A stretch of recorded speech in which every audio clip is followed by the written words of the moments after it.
আমরা সেই বাংলাদেশটাই চাচ্ছি, যেই বাংলাদেশে আর ফেসিবাদ আসবে না ফিরে, এবং যেই বাংলাদেশ আর কোনো আধিপত্যবাদের কাছে মাথা নত করবে না। আমি আল্লাহ তাআলার শুকরিয়া আদায় করছি যে আজকে রাষ্ট্রের চতুর্থ স্তম্ভের সাথে আমাদের এই ইফতার। আমার কাছে এই স্তম্ভটি বাকি তিনটা স্তম্ভকে সোজা রাখার ভ্যানগার্ডই আমি মনে করি। কিন্তু দুর্ভাগ্য, আমার আগে আমাদের সম্পাদক বিস্তারিত বলে গেছেন, আমরা ফেসিবাদের কবলে পড়ে আমাদের সংবাদ মাধ্যমের কাছে জাতির যে প্রত্যাশা, এইটা হারিয়ে ফেলেছিলাম গত 15.5 বছর। শুধু তাই নয়, আজ আমি গভীর শ্রদ্ধার সাথে স্মরণ করছি আপনাদেরই একজন প্রিয়জন জনাব গাজী রুহুল আমিন। তিনি আজীবন সংবাদ মাধ্যমের স্বাধীনতার পক্ষে লড়াই করে গিয়েছেন, মানুষের অধিকারের পক্ষে লড়াই করে গিয়েছেন।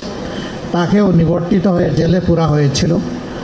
শেষ পর্যন্ত সেই ধাক্কা আল্লাহই ভালো জানেন, সামলাতে না পেরে তিনি দুনিয়া থেকেই বিদায় নিয়েছেন। আমি তার প্রতি শ্রদ্ধা নিবেদন করছি এবং তার মাগফিরাত কামনা করছি আল্লাহর দরবারে। শুধু তাই না, আমাদের সম্পাদকের সাথে কি আচরণ করা হয়েছে দফায় দফায় আপনারা জানেন। এমনকি তাকে হত্যার উদ্দেশ্যে প্রকাশ্য দিবালুকে কোর্ট প্রাঙ্গণেও তার উপরে আক্রমণ চালানো হয়েছিল, রক্তাক্ত করা হয়েছিল। সাংবাদিক শহীদুল আলম তার আরেক নজির, কবি ফরহাদ মাজহার কিডন্যাপ হয়েছেন তার নজির। এরকম কতজনের কথা বলবো আমি জানি না। মূল উদ্দেশ্য ছিল সংবাদ মাধ্যমে যারা সত্যিকার অর্থে সাদাকে সাদা বলবেন, কালোকে কালো বলবেন, তাদের কণ্ঠগুলা স্তব্ধ করে দেওয়া, এবং তারা সফল হয়েছিল।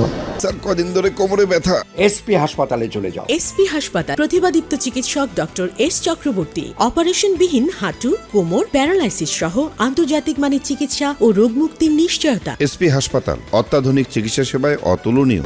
সেই সফলতার রেশ এখনো চলছে বলে মাঝে মাঝে যেন মনে হয়। আমরা ফেসিবাদ থেকে আংশিক নয়, পূর্ণ মুক্তি চাই। এটা যার আমলেই হোক, যখনই হোক।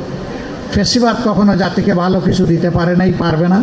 এবং সাংবাদিক বন্ধুদেরকে শুধু এতটুকু অনুরোধ করব, আপনাদের পরিচয় হচ্ছে আপনারা জাতির বিবেক।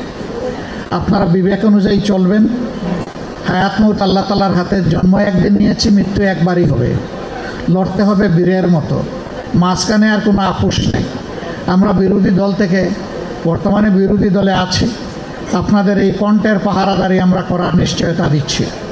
কিন্তু এই কাজটা দিতে হবে সরকারি দলকে। আমরা চোখ খোলা রাখবো, আপনারাও চোখ জাগ্রত রাখবেন। আমরা একসাথে এটার জন্য লড়াই করে যাব। যদি অঙ্গটা প্রপারলি ফাংশন করে, বাকি রাষ্ট্রের 3 অঙ্গ, সাংবিধানিক 3 অঙ্গ সোজা চলতে বাধ্য হবে। আর এই অংশ যদি ভঙ্গুর হয়ে যায়, ব্যর্থ হয়ে যায়, বাকি 3 অংশ অটোমেটিক্যালি 3 অঙ্গ ব্যর্থ হয়ে যাবে। আমরা সেই ব্যর্থতা আর দেখতে চাই না। আমরা এখন শুধু সফলতা চাই, একটা ঐক্যবদ্ধ জাতি আমরা দেখতে চাই, এবং জাতীয় ইস্যুতে, জাতীয় স্বার্থে কারোর সাথে আমরা কোনো আপোষ করব না। সরকারি দল যদি সেই ক্ষেত্রে অনড় থাকে, আমরা তাদেরকে পাশে থেকে শক্তি যোগাবো, একসাথে লড়াই করব। কিন্তু সরকারি দল যদি দেখে এখান থেকে তারা বিচ্যুত হয়ে যাচ্ছেন, তাদেরকে সোজা করে রাস্তায় আনার চেষ্টা করব, না হলে প্রতিরোধ গড়ে তুলব। এটি হবে আমাদের নীতি। আমরা সেই বাংলাদেশটাই চাচ্ছি, যেই বাংলাদেশে আর ফেসিবাদ আসবে না ফিরে, এবং যেই বাংলাদেশ আর কোনো আধিপত্যবাদের কাছে মাথা নত করবে না।